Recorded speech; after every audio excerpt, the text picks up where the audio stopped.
If you're looking for a quick breakfast little maker, crock pot type thing, this is a really great option. It's a 3-in-1 breakfast maker, and you just take the lid off right here. You can cook some eggs right here, sausage right here, or vice versa, depending on your choice. Down here, you can stick your toast.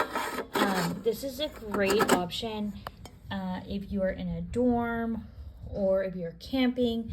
You just simply plug that in and it makes your entire breakfast. You know, you can put some potatoes there, put that on top.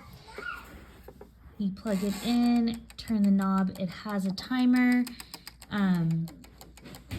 It's a really cute little option, fun to have, especially if you have a kid going to college. This is a great way for them to just make breakfast in their dorm quickly, or like I said, if you're camping, it's a great option.